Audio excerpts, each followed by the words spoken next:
Continuamos nuestra tertulia y quiero releerles otro email de eso de tiempos. Es verdad que ayer no existe, pero nos enseña a caminar, ni tan mañana tampoco. La única realidad viva que tenemos es el día de hoy y hay que aprovecharlo. Pero el ayer nos enseña a caminar y a vivir hoy para poder caminar el mañana. Y decirles que la tertulia pues ha servido para mucho, incluso para desahogarse, como la carta que nos envió, el email que nos envió una persona. Se lo leo. Buenas noches, Padre Tomás. Le he estado dando vueltas y vueltas antes de escribirle este correo. Pero lo hago para que así otras personas puedan ver que no están solas y quizás no tengan miedo de hablar y no sean cobardes como yo lo fui. Primero, las violaciones y el incesto familiar no se hablan, y si lo hacemos es cuando han pasado ya muchísimos años. Segundo, la vergüenza, la confusión, timidez, cobardía, miedo y desconfianza se acumulan en nuestro interior y no es fácil sacarlo. Titulo este correo Mis 15 años, porque fue allí donde principia mi martirio que aunque pasen los años nunca concluirá. En nuestros países latinos, yo soy del Ecuador, se celebran los 15 años de las niñas.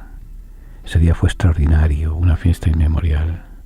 Mi padre, un hombre a quien yo adoraba, le digo con toda espontaneidad, Padre Tomás, si usted hubiese dicho algo contra mi padre en ese tiempo, yo le sacaba los ojos. Para mí no había nadie como él, un hombre maravilloso. Al terminar mi fiesta, mi padre estaba un poco ebrio. Esto no era nada raro, pues él consumía licor en las fiestas. Se iba a dormir y yo siempre corría a ayudarle con sus botas. Y esa madrugada ir con él no era nada raro. Ya los invitados habían ido y mamá estaba terminando de componer algunas cosas en el patio con los criados. Al llegar al cuarto, mi padre empezó a besarme en la boca, lo cual me sorprendió muchísimo. Lo empujé y le reclamé qué hacía y que él me dijo que no iba a permitir que mi enamorado fuera primero que él. Le decía, papito, tú estás mareado. Por favor, acuéstate. Pero siguió tocándome. Cuando rehusé me metí un puño o manazo que seguramente me desmayé y cuando desperté estaba en cama de mi padre y eran las 6 de la mañana. Yo estaba confundida. No sabía si había tenido una pesadilla o qué. En eso mis padres entran del cuarto siguiente, que era el dormitorio de mi madre, y me dicen que yo me quedé dormida y papá tuvo que ir a dormir con mi madre. Más embrollada estaba, Padre Tomás. No sabía por qué sentía dolores en mis partes íntimas, y sobre todo la sangre en la cama se atribuyó a mi menstruación, pero yo sabía que no era eso. Pasó unos días, pero sentía un temor al estar cerca de mi padre. Pensé que como él estaba borracho no se recordaría de nada. Un buen día, cuando mi madre salió a la ciudad, él pidió que le llevara el café a su cuarto. Tan pronto entré, cerró la puerta y me dijo que me desvistiese a las buenas o si quería que te desvistes a las buenas o quieres que te golpee otra vez. Yo no quiero hacerte daño. Para no prolongarme más, salí embarazada. Cuando ya tenía como 3 meses, mi madre se dio cuenta. Ella pensó que era de mi ex enamorado y que ella era esa la razón de que habíamos terminado. Y cuando le dije que no, ella exigió saber quién era el padre de mi bebé. Y cuando le confesé que era mi padre, su propio esposo. ¿Sabe su reacción, padre? Solamente me preguntó que quién más sabía de eso. Cuando le contesté que ella era la única, me encerró en mi cuarto bajo llave por 3 horas. Después regresó y me dijo, de hoy en adelante usarás estas fajas y la que está embarazada soy yo. Tendrás a ese bebé y todos pensarán que es mío. Ella se encargó de correr la voz que estaba embarazada, que el doctor en la ciudad le había recomendado mucho reposo. Pasaron los meses y como mi madre sabía de mi relación con mi padre, la noche que él quería que yo fuera a su lecho, tenía que ir sin pelear. Ella se encerraba en su cuarto y no le importaba cómo yo me sentía. Yo estaba bien fajada y ella se colocaba almohadas para verse una barriga grande. Cuando tenía ya más de 8 meses nos fuimos a Guayaquil. Allí me registraron el nombre de mi madre en una clínica y di a luz a mi hijo. Regresamos a casa ya con un hermoso hermanito y mi madre con su hijo. Mi cariño se volcó en mi hijo y pensé que mi padre iba a tener vergüenza de nuestra situación. Pero no fue así. Salí embarazada otra vez y de nuevo volvimos a la misma mentira. No tenía ni siquiera 18 años y ya tenía 2 hijos de mi propio padre. Sentí que no debería volver más a mi casa con mi madre, de lo contrario todos los años iba a estar pariendo. Mi madre regresó con otro bello niño, yo me permanecí en Guayaquil. Hoy esos 2 hijos hermanos míos son unos muchachos de 14, 13 años. Yo tengo 30 años. En Guayaquil me volví alcohólica y hasta llegué a prostituirme. Lo único que quería era morirme. Mejor dicho, que mi cuerpo dejara de respirar, porque mi alma y mi espíritu habían muerto cuando cumplí mis 15 años. Un día me comuniqué con mi madre y le dije que quería plata, mucha plata, para yo vivir bien, o me iba a presentar y decirle a los niños que yo era su madre y gritárselo a todo el mundo. Como estaba borracha, se asustaron y me enviaban una mensualidad buena. Menos mal que el departamento era de ellos y no pagaba alquiler. Salí de mi borrachera y empecé a trabajar, y cada vez que quería ver a mis hijos, ella me los traía a Guayaquil. De ningún modo me dejaba a solas con los niños, pues tenía miedo que les expusiera la verdad. Luego le pedí que utilizara sus influencias para que me den visa para salir a los Estados Unidos. Y hace ya 10 años que me encuentro aquí. Es muy duro ver crecer a tus hijos como tus hermanos. Ellos son felices y me preguntan por qué no he regresado a casa, por qué no hablo a papá, y no poder decirle la verdad. Eso es muy duro, padre Tomás. Yo me sentía sucia al principio, pensaba que quizás fui yo quien provoqué a mi padre. Yo lo quería con el alma, pero después de esto es la persona que más odio en la vida. De vez en cuando mi madre me envía fotos de mis hermanos hijos y los veo felices, y eso me da fuerza para seguir adelante. No quiero hacerles daño. Ellos son inocentes. Jenny.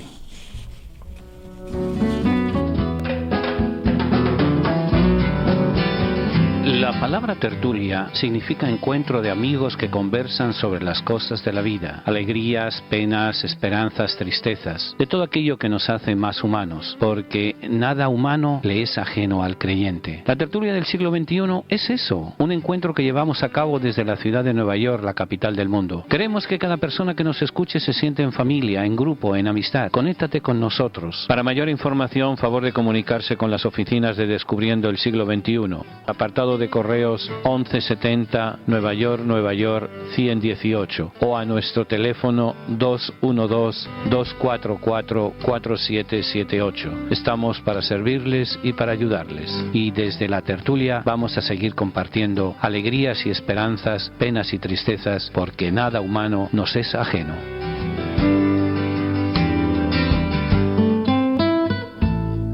Nuevo horario de la tertulia del siglo XXI. A partir del 1 de octubre, nuestro programa cambia de días y de horario. Saldremos al aire los miércoles y los jueves de 9 a 10 de la noche. No lo olvide, la tertulia cambia de días y de hora. Los miércoles y los jueves de 9 a 10 de la noche. Sintonícenos. Descubriendo el siglo XXI. En colaboración con la parroquia de San Columba, les invita a participar en los seminarios de formación bíblica y teológica. Se llevarán a cabo 2 veces al mes, los días sábados, entre 12 del mediodía y 4 de la tarde. Para mayor información, llamar al 212-244-4778, 244-4778, o visitar nuestra página www.descubriendoelsiglo21.com, donde encontrará más información. Continuamos nuestra tertulia y les he leído 2 emails del tiempo pasado en que teníamos el programa todos los días de 9 a 11 de la noche, en que teníamos línea telefónica, teníamos internet y demás. Y también hoy en día recibimos cartas, sobre todo de nuestros hermanos presos. Acaba de llegar en esta semana una carta de Luis Ortega Calle, en la cual nos envía un precioso dibujo. Luis, ten por supuesto que este dibujo va a estar muy presente. Es más, voy a ver cómo lo escaneo y lo pongo entre rejas en el blog de nuestra página, en el cual se reflejan todas estas cosas y todos los puedan visitar y demás. Como también he recibido la carta con una larga carta de Juan Manuel Ortiz desde Nuar. Ambas vienen desde Nuar. Ambos son queridos, son recibidos. Ambos reflejan los oyentes de la tertulia, las personas enfermas, violadas, las personas violentadas como ha sido Jenny, los hermanos presos. Por ellos hacemos la tertulia, por ellos luchamos, por ellos peleamos para que la tertulia siga adelante y siga adelante en un horario en el cual sabemos que nos pueden oír, sabemos que los hermanos presos nadie les molesta ya a estas horas y tienen su radiecito. Sabemos que los que han sufrido la violación, los que han sufrido la doble violación, las noches son los momentos más difíciles para ellos. Por ello queremos que sepan que encendemos un fosforito. Si nos quieren compartir sus penas, sus alegrías, sus esperanzas, sus tristezas, que sepan que aunque no hay teléfono, pero hay correo electrónico. Nos pueden escribir a nuestro correo electrónico radiosiglo21@aol.com. 21 es XX palito, XXI. Y así nos pueden contactar, nos pueden contar sus penas y sus tristezas para ver si las convertimos en alegrías y esperanzas. Por ustedes luchamos, por ustedes peleamos, por ustedes seguimos. Caminante no hay camino, se hace camino al andar. Vamos haciendo el camino para que la tertulia sea un lugar de acogida, de encuentro, de alegría, de sanación, de oración para todos.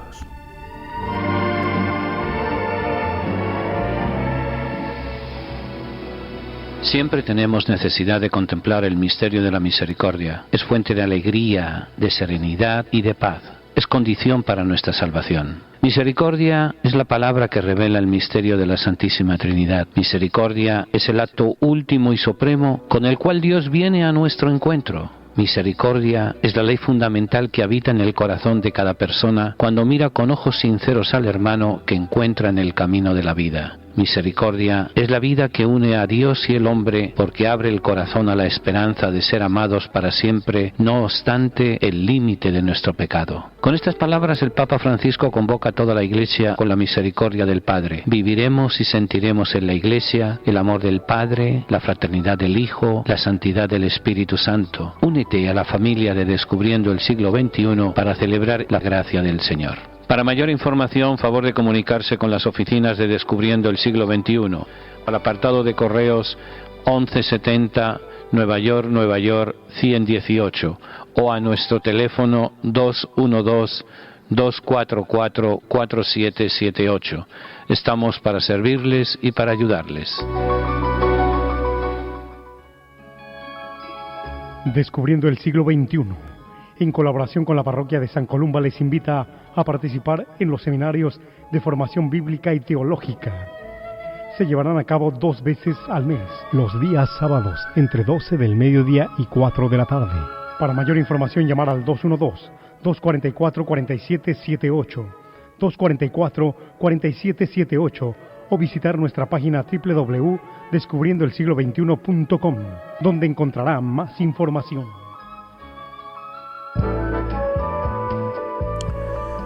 Seguimos nuestra tertulia y cambiamos de tercio. Ya está bien de decir que vamos a seguir en el aire, de que los modelos que nos obligan es la palabra, no obligar, nadie obliga, la palabra de Dios, aquello de los muchachos, coger el ejemplo del muchacho que brinda sus peces y sus panes, a pesar de la utopía que eso significó, de Felipe que cuestiona y se le responde, ¿cómo voy a entender si no tengo nadie que me lo explique? Y luego sobre todo el caso de Pablo en el Areópago de Atenas. El Areópago de Atenas era la plaza pública de la intelectualidad. Los medios de comunicación son nuestra plaza pública. Y desde aquí nos impele, nos obliga, nos cuestiona el vayan y anuncien el Evangelio. Vayamos y anunciemos el Evangelio a través de los medios. Y por eso vamos a seguir luchando. Ahora 2 horas, son las mismas 2 horas pero extendidas, como que saben a más. Pero dejemos que la providencia se encargue, que ella ha sido la que nos ha llevado durante 18 años, se dice pronto, 18 años a estar presentes, a calmar penas, a escuchar tristezas y a vivir y amar continuamente. Y ahora vamos a la segunda parte de nuestro programa, pasamos página. Y hablábamos la semana pasada de Juan el Bautista, y hoy les cuestiono. ¿Por qué Juan Bautista predicaba en el desierto? ¿Qué se le había perdido en el desierto? Cuando Juan el Bautista salió a predicar, pues miren, podía haber ido a Jerusalén, podía haber ido a Galilea, podía haber ido a Dios sabe dónde, pero se fue al desierto, el desierto de Judea. El desierto de Judea no es el desierto ese que nos presentan las películas de dunas de arena, ni mucho menos. Es roca, es piedra, es arena, pero no infinita. Es un desierto muy peculiar. Es un desierto en el cual falta el agua, y al faltar el agua falta la vida. Yo lo recorro cada vez que voy a Jerusalén, cada vez que voy a Israel, y todavía sigue guardando muchos de los misterios del tiempo de Juan el Bautista. Realmente no podía haber buscado un sitio más inapropiado. Pues ¿cómo haría la gente para llegar hasta allí? Se pregunta uno. Si hoy en día es difícil, a no ser que se tenga buen autobús o buen vehículo. ¿Cómo podrían ubicarse más o menos cómodamente para escuchar sus sermones entre las piedras, los insectos, la arena, el sol? ¿Y dónde encontrarían sanitarios o un lugar donde hacer alto y tomar agua? O sea, hoy en día nuestra mentalidad funcional y nuestra mentalidad moderna nos lleva a cuestionar cosas que no sabemos si se cuestionaron o no, pero que no era fácil de responder. Ahora, a Juan el Bautista da la impresión de que no le importaron mucho los detalles, si era fácil llegar, si no era fácil llegar, y por lo que se ve tampoco a la gente, sino porque iban y asistían. El Evangelio de San Marcos nos recuerda: acudían hasta él muchedumbres de toda la región de Judea y todos los habitantes de Jerusalén, y se hacían bautizar por él confesando sus pecados. Y miren, hoy de Jerusalén al lugar donde predicaba Juan el Bautista hay como sus 40 minutos en automóvil, en buena autopista.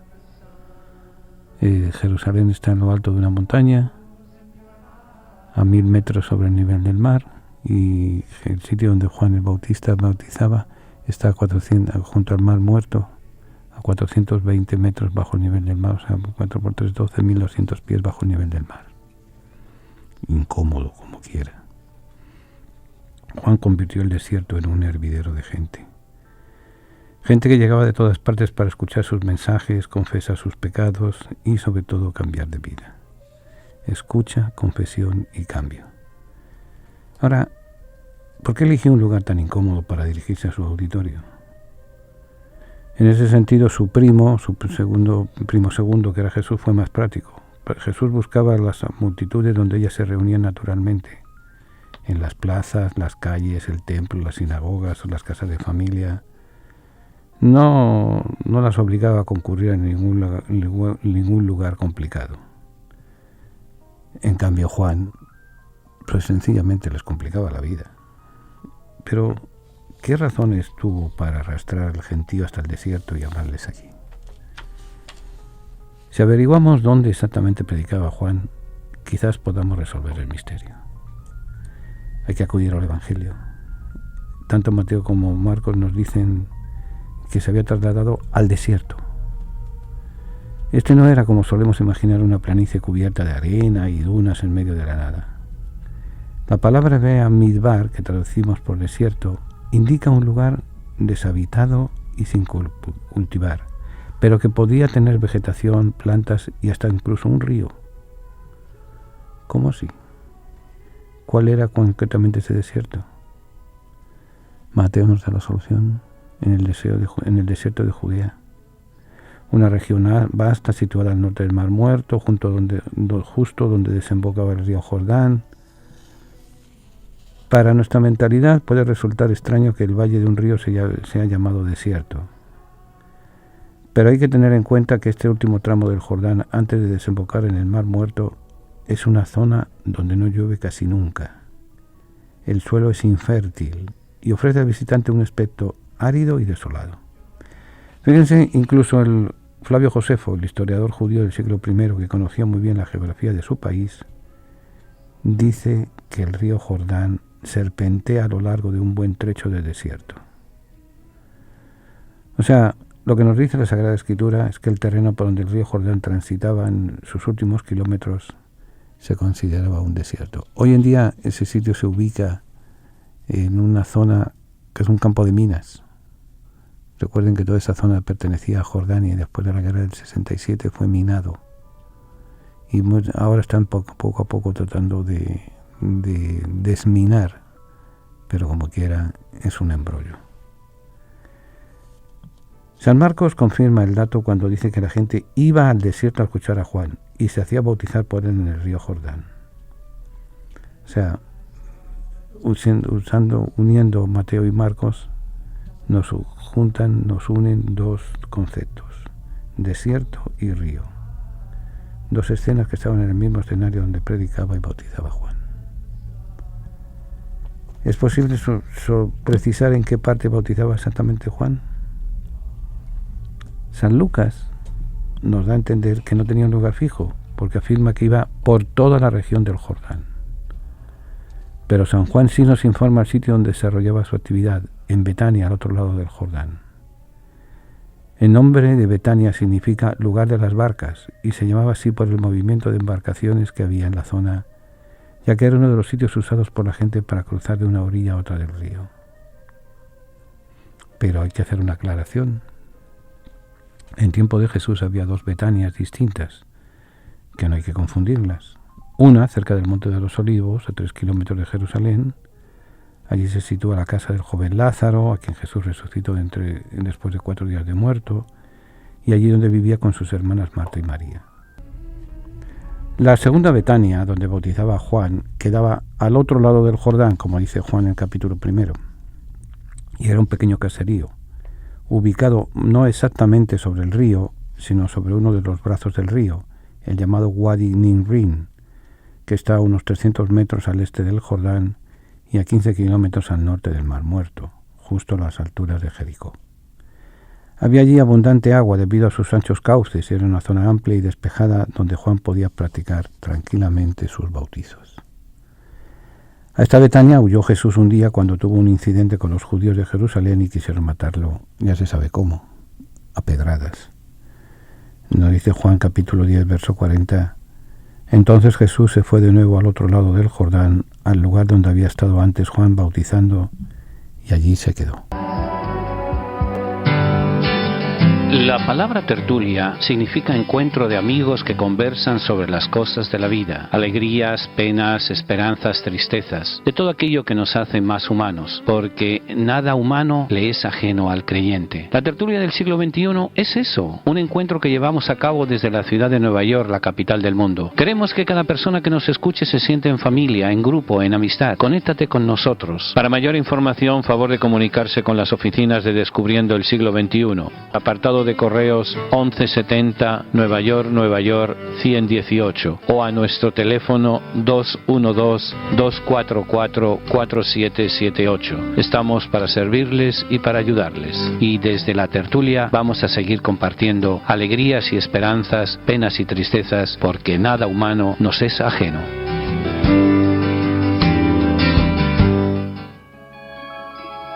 Descubriendo el siglo XXI, en colaboración con la parroquia de San Columba, les invita a participar en los seminarios de formación bíblica y teológica. Se llevarán a cabo 2 veces al mes, los días sábados, entre 12 del mediodía y 4 de la tarde. Para mayor información, llamar al 212-244-4778, 244-4778, o visitar nuestra página www.descubriendoelsiglo21.com, donde encontrará más información. Vengan porque tuve hambre y me dieron de comer, tuve sed y me dieron de beber. Estuve en la cárcel y me visitaron, enfermo y me fueron a ver, extranjero y me acogieron. Hoy en día damos de comer, beber, acogemos y visitamos cuando nos acercamos a nuestros hermanos presos, enfermos o emigrantes. A través de la radio lo hacemos posible. Ayúdanos a ayudar. Envíenos su donativo a Descubriendo el Siglo XXI. Continuamos nuestra tertulia Y les recuerdo, pasado mañana tenemos nuestro seminario sobre los evangelios canónicos en San Columba, de 12:30 a 3:30. Ahí estaremos conversando, aclarando cosas y demás. Y le repito, tenemos un nuevo horario. Miércoles de 9 a 10 de la noche, jueves de 9 a 10 de la noche. Hemos partido el bizcocho para que llegue a más. Así que allí les espero. Este próximo miércoles ya nos dieron el día para ir haciendo propaganda para que vayamos. Así que la próxima semana vamos a tener 3 horas de tertulia. 1 hora el miércoles y 2 horas el jueves. Ahora, continuando sobre el lugar, es probable que Juan no permaneciera siempre en el mismo sitio. Al menos a veces tendría que trasladarse a algún otro lado, sobre todo en épocas de crecida y desborde del río que anegaban las zonas aledañas a Betania. Miren, el desierto es un sitio muy curioso y muy interesante, sobre todo el desierto. Hay muchas clases de desierto. En general se define el desierto aquel lugar donde no hay vida. Algunos de nuestros oyentes sabrán lo que es el desierto de Mojave, el desierto por el cual cruzaron la frontera. No es el desierto de esas películas del desierto, de dunas y demás. Es lugar que incluso cuando llueve, las pocas veces que llueve, puede caer lluvias torrenciales de un momento a otro. Y eso es lo que le pasaba a Juan, que había veces que tenía que salir corriendo si no le caían encima. Ahora, había veces que su vida corría peligro, pero no por el desierto, sino porque el gobernador Herodes Antipas lo buscaba para apresarlo. Y lo quería apresar porque se le había enfrentado abiertamente, porque Antipas andaba enredado con la esposa de su hermano.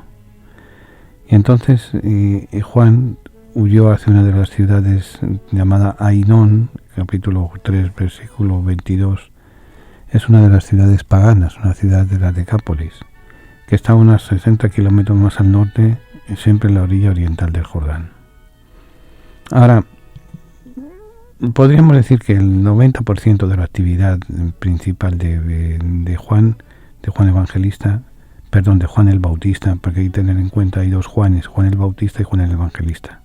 Son 2 personas distintas. La de Juan el Bautista estuvo centrada en Betania. De hecho, el 4 Evangelio dice que en Betania era donde Juan estaba bautizando. El verbo en pretérito imperfecto indica una acción estable en un lugar. Por lo tanto, Betania fue como su centro de operaciones y el sitio donde más tiempo permaneció. El sitio que Juan escoge era un sitio muy apropiado para bautizar, porque allí podía encontrar un gran público. ¿Por qué razón? Pues porque ese lugar pasaba le va a ocurrir algo parecido a lo que Jesús le va a ocurrir en Cafarnaún. Una de las razones por las que Jesús escoge Cafarnaún es porque allí pasaba la Vía Maris, una de las grandes autopistas, por así decir, que comunicaban el Imperio Romano. La Vía Maris venía de Egipto por la costa del Mediterráneo, cruzaba a la altura de Cafarnaún y de ahí seguía a Siria. Cafarnaún era un cambio de postas, un cambio de lugares donde se cambiaban los caballos, se descansaba, se bebía, se comía, se dormía, se fastidiaba la vida a todo el mundo. Por eso tenían que tener un recaudador de impuestos y por eso tenían que tener un centurión romano, con una guarnición romana para guardar el orden. Y había agua sobre todo. El lugar que había escogido Juan era donde pasaba la antigua carretera comercial, que partiendo de Jerusalén llegaba a Jericó, luego atravesaba el río y continuaba hacia el este del Jordán. O sea, usando la terminología de hoy en día, la ubicación de hoy en día, bajaba de Jerusalén, entraba en Jericó, allí había bautizo, y de allí se seguía la línea de frontera a llegar, en aquel tiempo no existía la frontera, pero se llegaba al río, y el río era el cruce para llegar a Jordania, que en aquel tiempo era la tierra de los amonitas. Era un lugar conocido, un lugar que todavía hoy en día se considera como ruta de Juan el Bautista. Era un lugar donde llegaban diariamente viajeros y comerciantes con sus productos y mercancías que buscaban cruzar el río a través de sus vados o en balsas. Entonces Juan el Bautista aprovechaba el tráfico nutrido de negociantes para apelar a sus conciencias e invitarlos a la solidaridad. Lucas nos lo cuenta en el capítulo 3, versos 10 y 11.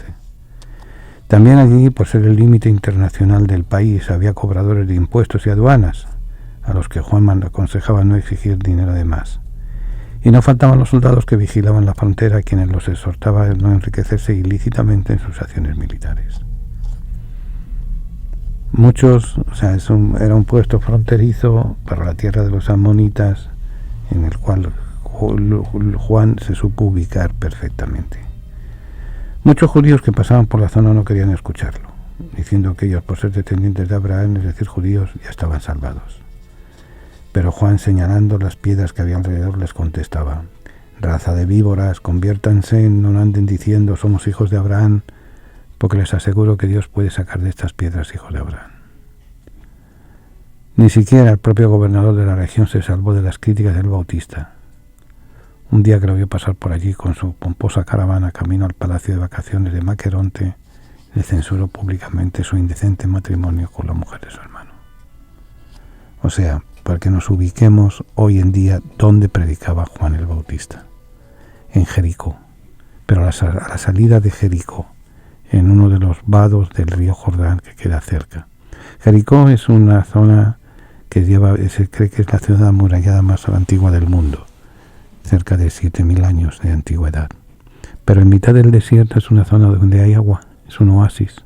Entonces, al haber agua hay cambios de agricultura, hay cambios de mentalidad. Era un sitio de reposo para el que venía de Jerusalén, que venía de la montaña, hacía noche allí, hacía día allí, y podía seguir el camino hacia la tierra de los amonitas, a la ciudad de Filadelfia, que la habían fundado los romanos. Filadelfia, no la de Pensilvania, sino Filadelfia, la ciudad romana, una de las ciudades de la Decápolis. O sea, entonces Juan supo buscar el sitio donde había gente. Se fue al desierto, pero sabía buscar dónde estaba la gente, y allí predicaba. Y allí él invitaba a la conversión, e invitaba a los hijos a que todos se acercaran al Señor, se convirtieran. Los judíos decían: nosotros somos hijos de Abraham, no necesitamos convertirnos. Y entonces él les cantó, como diríamos vulgarmente, les cantó las 40. Les dijo las verdades de a puño. Y entonces por eso era molesto, entre comillas, pero a la vez era buscado por su forma de preocupar a la gente, cuestionar a la gente. La palabra tertulia significa encuentro de amigos que conversan sobre las cosas de la vida, alegrías, penas, esperanzas, tristezas, de todo aquello que nos hace más humanos, porque nada humano le es ajeno al creyente. La tertulia del siglo XXI es eso, un encuentro que llevamos a cabo desde la ciudad de Nueva York, la capital del mundo. Queremos que cada persona que nos escuche se sienta en familia, en grupo, en amistad. Conéctate con nosotros. Para mayor información, favor de comunicarse con las oficinas de Descubriendo el Siglo XXI. Apartado de correos 1170 Nueva York 118, o a nuestro teléfono 212-244-4778. Estamos para servirles y para ayudarles. Y desde la tertulia vamos a seguir compartiendo alegrías y esperanzas, penas y tristezas, porque nada humano nos es ajeno. Descubriendo el siglo XXI, en colaboración con la parroquia de San Columba, les invita a participar en los seminarios de formación bíblica y teológica. Se llevarán a cabo 2 veces al mes, los días sábados, entre 12 del mediodía y 4 de la tarde. Para mayor información, llamar al 212-244-4778, 244-4778, o visitar nuestra página www.descubriendoelsiglo21.com, donde encontrará más información.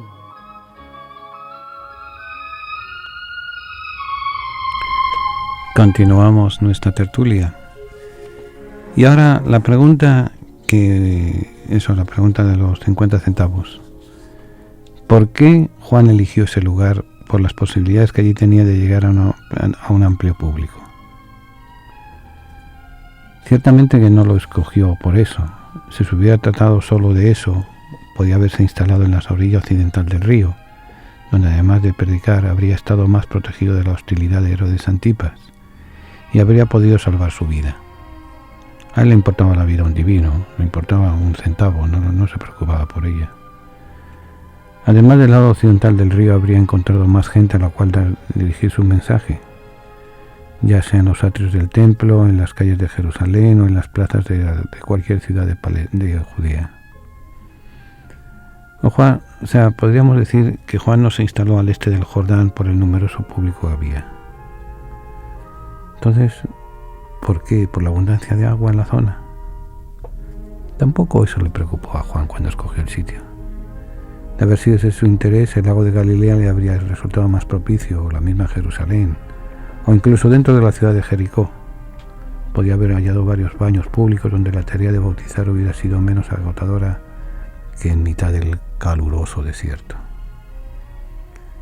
¿Cuál fue el motivo entonces que llevó a Juan a bautizar en el desierto y más allá del Jordán? La respuesta a este misterio, pues hay que encontrarla obviamente en la Sagrada Escritura. Según ella, precisamente por el mismo sitio donde Juan predicaba, bautizaba, Josué siglos antes había entrado con el pueblo de Israel para apoderarse de la tierra prometida e inaugurar una nueva época de esplendor en la historia. Basta mirar el libro de Josué, el capítulo 4, versos 13-19. Pero las Escrituras cuentan que después de deambular durante 40 años por el desierto, llevando una vida descarriada y vergonzosa, desobedeciendo a Dios y sufriendo por ello numerosos castigos, el pueblo de Dios, el pueblo de Israel, llegó por fin a las puertas de la tierra prometida.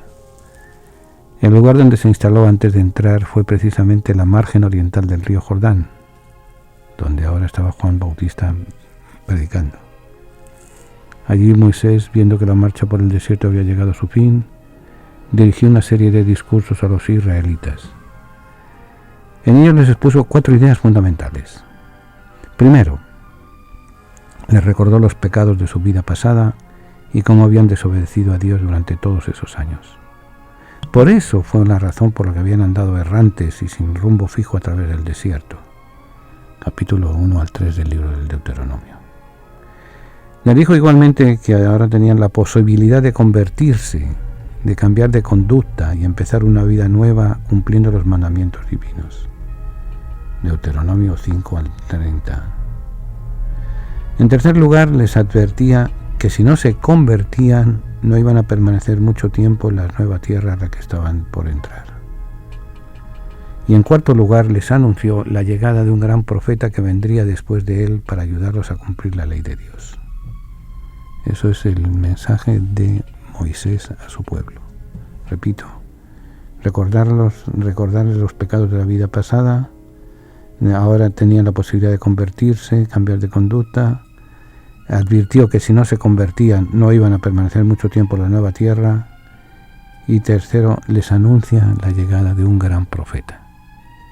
Lo cual, en el fondo, ya Moisés está preconizando, está anunciando la llegada de Jesús de Nazaret. Y esa llegada de Jesús de Nazaret va a llegar a través de Juan, va a ser el precursor. Cuando Moisés, todo eso Moisés lo dice en el Monte Nebo, o sea, reúne a su pueblo, es un sitio donde la tradición coloca un sitio realmente espectacular en mitad del desierto. Y la forma con que lo han limpiado con mucho respeto y mucha cosa, los jordanos, es realmente impresionante. Desde allí, en días claros, sobre todo en invierno, se ven las torres de Jerusalén. Yo lo puedo decir porque lo he visto. Digo que es en días claros porque en días calurosos, en días de verano hay mucha bruma por la arena del desierto y no sé, pero en invierno se ve mucho más fácil porque no hay tanta arena levantada y si es un día claro se pueden observar las torres de Jerusalén. Pero bueno, en Monte Nebo es el recuerdo que les da Moisés y Moisés muere y no sabemos dónde está enterrado porque no quería que se hiciera un santuario de él. Entonces Josué carga con toda la gente y entra en la tierra prometida. Esta entrada de Josué va a ser también una cosa, no piensen que hay un dato muy importante, No piensan que llegó Josué, cargó en su caballo las cosas que necesitaba y vamos para adentro y entraron. No. Se tardaron varios años, sobre todo 2 generaciones, en que entraron poco a poco. Por ejemplo, no pensemos que la llegada a la tierra prometida fue llegar, aquí llego, aquí te cojo, aquí te mato. No. Fue instalarse en las fronteras, empezar a, como estamos haciendo los hispanos o como están haciendo muchos pueblos. Los hispanos llegaron a este país, a los Estados Unidos, ya hemos llegado, hemos ido poco a poco asimilándonos, ya viene la segunda, la tercera generación, ya hay una presencia hispana que está tardando pues eso, un siglo. Pues con los judíos ocurrió lo mismo. Llegaban a un pueblo extranjero, llegaban a un pueblo de fuera, se van instalando, van peleando, van tomando las costumbres, van haciendo las cosas poco a poco, asimilando el idioma, asimilando la cultura, y esa fue la idea. Entonces, por eso Juan el Bautista se va a poner allí, para recordarles, oigan, aquí hay que pagar un toll, aquí hay que pagar un impuesto, y es que no olvidemos la ley que hemos recibido. Todos esos recuerdos bíblicos estaban muy grabados en la mente de todo judío.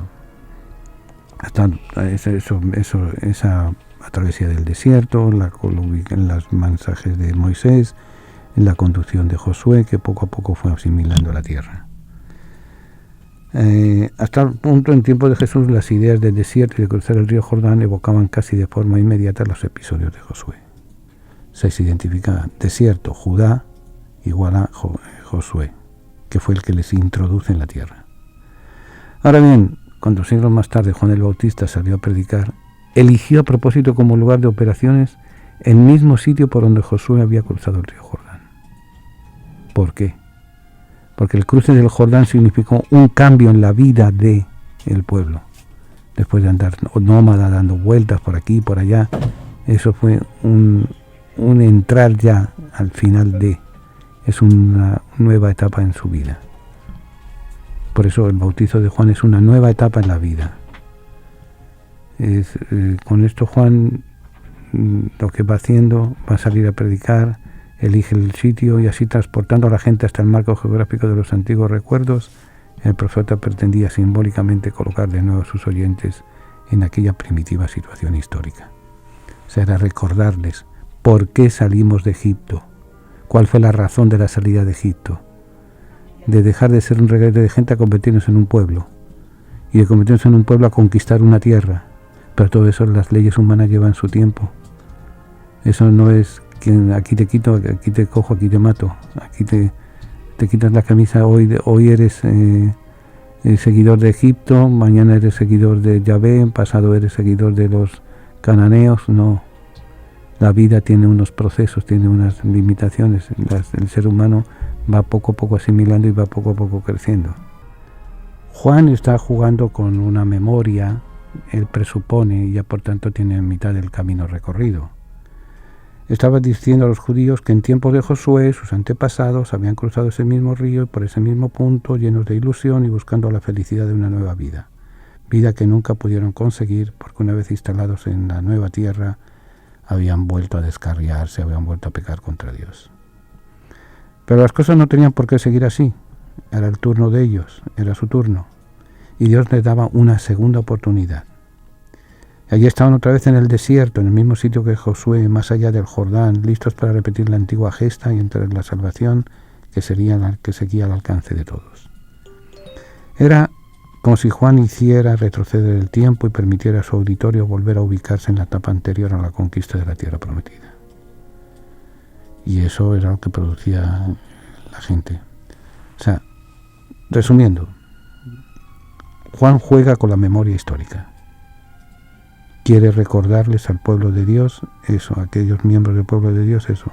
Éramos esclavos en Egipto, fuimos llamados al desierto, la salida, la libertad hacia el desierto, cruzamos el Mar Rojo, hicimos el pacto, conquistamos una serie de pueblos, hemos llegado hasta la tierra prometida, hemos entrado por aquí mismo hemos entrado, empezó una vida nueva para nosotros. Ahora Juan les llama a la conversión, dejarse de los cultos a Baal, dejarse de una serie de cosas, una serie de realidades que les apartaba de Dios, y asumir solamente los mandamientos de la ley de Dios. El paso siguiente va a ser el paso de Jesús, de la predicación de Jesús. De los 2 mandamientos se van a llegar a los 10 mandamientos, de los 10 mandamientos a los 613 mandamientos, de los 613 a un mandamiento. Pero el link va a ser Juan el Bautista. Allí les predicaba un discurso con las 4 ideas. Primero, les hacía ver los errores de su vida pasada. Segundo, los invitaba a arrepentirse y cambiar de vida. Tercero, les anunciaba un castigo divino que caería sobre quienes no se convirtieran. Cuarto, les revelaba la llegada de alguien detrás de él que vendría a hacer cumplir la palabra de Dios. Eso es como aquel que dice, el sermón de Juan el Bautista era una revisión del pasado y cómo estaba uno respondiendo por eso vuelvo y le repito, errores de la vida pasada, arrepentirse de ellos, anunciar un castigo divino, revelación de que alguien va a venir a cambiar la vida y a cambiar las cosas de cada uno de ellos. Cuando terminaba de hablar, a quienes se comprometían a cambiar de vida, les invitaba a cambiar, a lavarse, a cambiar. Entonces aquí entra otra memoria histórica, otro subconsciente del judío. Ellos sabían que el pasar por el agua les significó para Noé y su familia el empezar una vida nueva, un cambio de existencia. El Noé que entra en la barca es el distinto del Noé que sale de la barca, del arca de Noé, porque ha habido un proceso de cambio a través del agua. El reguerete de gente que salió de Egipto y cruzó el Mar Rojo es otro. Cruzan el Mar Rojo y ya son el pueblo que va a alabar a Yahvé y va a hacer un pacto colectivo que es la alianza en el Sinaí. El paso de Jericó, la entrada en la tierra de Canaán, va a ser el paso por el agua. Entonces Juan el Bautista les quiere decir, ahora cada uno de ustedes va a pasar ese proceso. Les lleva al desierto, les pasa por el agua. Van a vivir en ese sentido de una nueva vida que ha nacido del agua. Hay que tener en cuenta también el aquí y el ahora del desierto. El desierto es carencia de agua. El agua da vida. Para ellos el paso, unir ambas cosas. El desierto es el pecado, es la vida apartada de Dios. El agua es empezar una nueva vida. Y eso es lo que Juan quiere repetir continuamente. Las multitudes que se bautizaban y regresaban a sus casas solían volver convencidas de que acababan de realizar la antigua hazaña de Josué, que al igual que sus antepasados habían abandonado en la otra orilla un viejo estilo de obrar y estaban listos para la conquista de un nuevo país, una nueva sociedad, una nueva familia, una llegada inminente del reino que aparecería de un momento a otro para premiarlos para haberse convertido. Gracias a esta estrategia, Juan tiene sus argucias y sus maneras. Logró reunir innumerables discípulos que aceptaron su mensaje, se encontraron con Dios, cambiaron sus corazones y transformaron sus vidas de manera poderosa. Ahora, a principios del año 27, una muchedumbre se dio cita junto al río Jordán para ir a un nuevo profeta. 27, estamos hablando del siglo I, aproximadamente, año más, año menos. El lugar donde predicaba era célebre por haber sido el escenario donde Josué había iniciado la conquista de la tierra prometida. Pero la multitud no habían ido allí para recordar el hecho, sino que iban a ver a un hombre que les aseguraba que ellos podían repetir en sus vidas aquella epopeya extraordinaria. O sea, el recuerdo era, sí, secundario. Lo que Juan les decía era, ustedes pueden hacer una nueva vida, un nuevo pacto. Imitemos al pueblo, somos miembros del pueblo, vamos a hacer eso. Juan había creado una metodología capaz de transformar un hecho histórico en un acontecimiento actual, un suceso del pasado en una realidad presente, revivida con un sentido nuevo. La La palabra tertulia significa encuentro de amigos que conversan sobre las cosas de la vida, alegrías, penas, esperanzas, tristezas, de todo aquello que nos hace más humanos, porque nada humano le es ajeno al creyente. La tertulia del siglo XXI es eso, un encuentro que llevamos a cabo desde la ciudad de Nueva York, la capital del mundo. Queremos que cada persona que nos escuche se sienta en familia, en grupo, en amistad. Conéctate con nosotros. Para mayor información, favor de comunicarse con las oficinas de Descubriendo el Siglo XXI. Apartado de correos 1170 Nueva York 10018 o a nuestro teléfono 212-244-4778. Estamos para servirles y para ayudarles. Y desde la tertulia vamos a seguir compartiendo alegrías y esperanzas, penas y tristezas, porque nada humano nos es ajeno.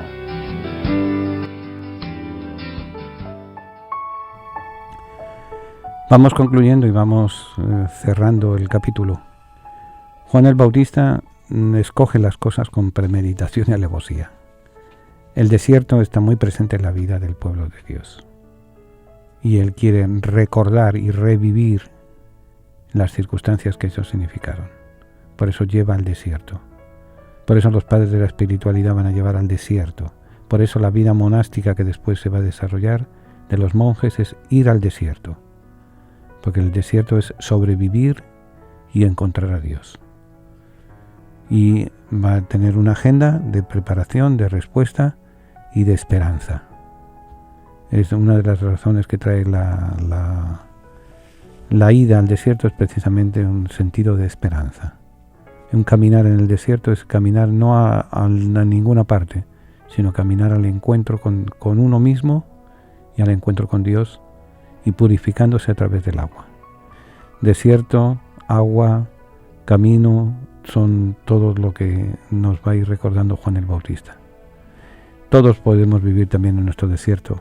No se necesita vivir en eso, en la ausencia de vida. No hay desierto más terrible, por ejemplo, que las calles de la ciudad de Nueva York. Aquí nadie atiende a nadie. Aquí el amigo es el que te da la puñalada por delante, dicen. Aquí si hay una ciudad anónima, si hay una ciudad en las cuales no significamos nada, es precisamente Nueva York. Es el epítome, el compendio del bien y del mal, por así decir. La gran Sodoma, la gran Gomorra, pero el gran desierto también.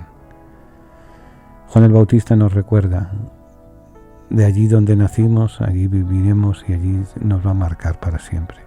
El pueblo de Dios nació en el desierto. El desierto va a ser su referencia de vida. Él va a predicar y va a anunciar el encuentro para guiar en ese desierto, va a ser Jesús de Nazaret. Él viene, el que viene, no soy digno de limpiar, de desatar sus sandalias, dice él. Pero ese sentido lo vamos viendo cada día cuando somos capaces de dar la mano, cuando somos capaces de amar, cuando somos capaces de sonreír, cuando somos capaces de acoger al otro como lo que él es, no como quisiéramos que fuera. Hemos escuchado el testimonio de dos personas, tendríamos varios cientos más, que han sido violadas, que han sido destruidas, que han sido quemadas sus vidas. Pero sin embargo hubo un momento de esperanza para ellos, como puede haber un momento de esperanza para cada uno de nosotros. Bien, vamos concluyendo, nos quedan 3 minutos para concluir nuestra tertulia. Les espero el próximo miércoles a las 9 de la noche. Recuerden que de ahora en adelante vamos a tener nuestros programas los miércoles y los jueves a las 9 de la noche. Todavía la próxima semana tendremos el próximo miércoles y el jueves próximo sería el último jueves que tenemos los 2 programas seguidos, las 2 horas seguidas. Ya en octubre, el mes de la hispanidad, vamos a empezar también una nueva etapa en nuestro programa. Quién sabe, así empezamos hace 18 años. Al mes y pico, eran de un programa de 2 horas, de los viernes de 9 a 11 de la noche. Era un programa de 9 a 10 de lunes a viernes. Después fue de lunes a viernes de 9 a 11, o sea, para no confundirnos. Nos esperamos el próximo miércoles. El próximo miércoles, si Dios quiere, nos escuchamos a las 9 de la noche. Que Dios les bendiga, que Dios les acompañe. Si están al lado de alguien a quien quieren, denle un abrazo y díganle que lo quieren. Que Dios les bendiga a todos.